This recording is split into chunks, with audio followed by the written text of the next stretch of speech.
fukki at ci Ousmane Sonko ci li nga xamante ni moom la ñu koy toppee. Juróomi at ci Ndeye Khady Ndiaye. ginnaaw gi également nee na bu dee mbir mi yi nga xamante ni mooy chef d'accusation yi njëkk a teg yooyu mën nañ ko requalifier juróomi at lay laajaat loolu également nees lañ ko mën a jàngate est-ce que peut-être doute dafa am ci boppam wala. En tout cas je pense qu'il a fait ses propositions par rapport parce qu'il connaît le dossier moo ko dencoon. ci kiyam wag naa ci cabinet am la nit ñi doon ñëw di ko consulter donc li mu ciy wax xam na ko on peut lui faire confiance. Non parce que un procureur c'est à charge et à décharge. Oui. Donc il a bien pesé ses trucs xam lan moo ne ci dossier bi et moi je lui fais confiance c'est-à-dire du ci def lu ëpp du ci def tam loo xam ne kenn enfin ci li ma foog. waaw du yokk doot ci mbir mi parce que gis nañ même El Hadji Diouf bi mu génnee nee na moom am na satisfaction ci ni procès bi déroulé mais satisfaction bi des na ci réquisitoire u procureur bi parce que jàppoon na ni démontré nañ suffisamment que ni y a eu viol ak menace de mort.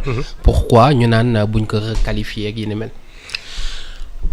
En tout cas le procureur je pense qu'il a fait des choses selon sa conviction. Fii mu nekk nii juge bi rekk ci des. Parce que xam na dossier bi bon la seule ombre mooy que on n'a pas entendu l'accusé. Loolu moom du deñ maanaam ba fu gars yi di mujjee dinañ ne mais peut-être que su Ousmane Sonko taxawoon. ku nekk nag après. day am goût d'inachevé. Oui parce que bon mais nag. Comme je dis moom la ak Adji Sarr si il considère qu'il ne veut pas venir se défendre c'est son problème. Il ne veut pas venir se défendre. Il a refusé c'est tout.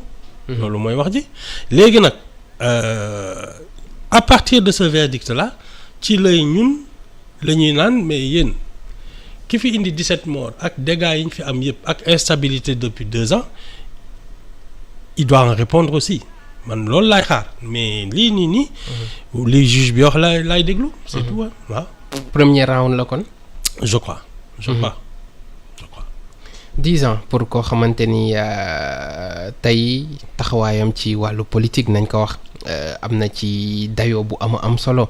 ñenn ñi jàpp ni sax tey bu ñuy wax vraiment koo xamante ni moom moo mën a jàmmarloo ak Macky Sall ci wàllu politique je veux dire. moom lay doon. vu monter en puissance bi nga xamante ni def na ko depuis lors et à chaque fois muy gën di gagner en popularité est-ce que du gâchis ci wàllu politique.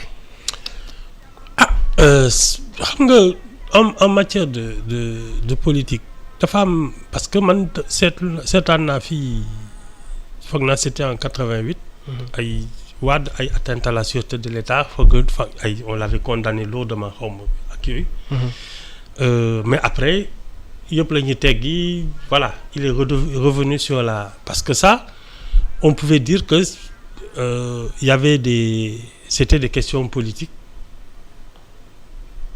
C'est parti des résultats des élections 88 donc yi ci jot a am dëkk bi yëngatu ñu proclamer ay résultats on peut dire que c'était une bataille politique. Donc biñ ko tëggee xaw ma 20 ans lañ ko joxoon xaw ma ñaata lañ ko joxoon mais après ñu négocier génn effacer affaire bi voilà et il est revenu sur la scène publique. C'est différent d'une affaire de viol. C'est différent. Lan mooy différence bi. Mais attends quand tu es en prison pour des revendications politiques pour un homme politique c'est à la limite c'est presque normal parce que ça a permis quand même des avancées démocratiques ci yooyu la ñu génnee modifier code électoral bi. ba léegi. Oui. Ça a apporté quelque chose à la démocratie mais lii ça ne nous apporte rien au contraire le niveau de débat public a régressé depuis 2 ans on ne parle que d'une histoire de viol comme débat politique mais attends il y en a assez et il est temps qu'on passe à autre chose loolu mooy wax ji amaluñu benn njëriñ. Est-ce que mën na ci génn sans même bu dee daanuñu ko ci est-ce que du am ay conséquences ci wàllu politique et morale également. De toute façon man xam nga Sénégal comme je dis c'est le pays de Mobutu Bitike ñun xamuñu ko tooñ ku ñu neex lañ xam. ñi ko bëgg nañ ko lu mu mënti def il s'en fiche bëgg nañ ko ñi ko bëggul it bëgguñ ko su mës naa dégg xutba je sais pas si je l'ai déjà raconté le vieux Maodo Sylla là à l'époque dans les années 80. mu ne woon dafa am ni yàlla di bindee ay nit am ñoo xam ne soo leen fekkoon ñuy rendi nit soo ko nettalee ñu ne la yow naa féex nga moo am ñoo xam ne suñu leen dénkoon caabi àjjana sax kenn du leen topp voilà chacun pense comme il veut. Ouais, c'est tout. mais politiquement lay wax politiquement. Ah mais de toute façon dans cette affaire-là déjà jugé par contumace c'est que il n'ira plus aux élections. Il n'ira plus aux élections. Ah déet quand tu es jugé par contumace tu ne vas pas aux élections. À condition ñu daan ko. Je pense que même suñ la daanul. Ah bon? Ah ouais. Il paraît que jugement par contumace il faut qu'il revienne se constitue prisonnier ñu reprendre affaire bi. Et s'il est acquitté il retrouve ses droits. Mais nii je pense que non loolu mu ngoog daal.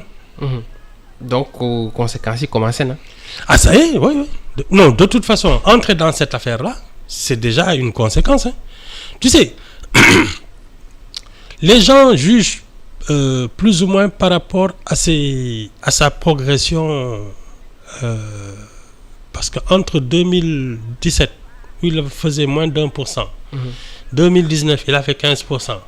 2022 bi loon kii je pense qu'ils ont tourné autour de 26% mooy les 59 députés là. Ouais.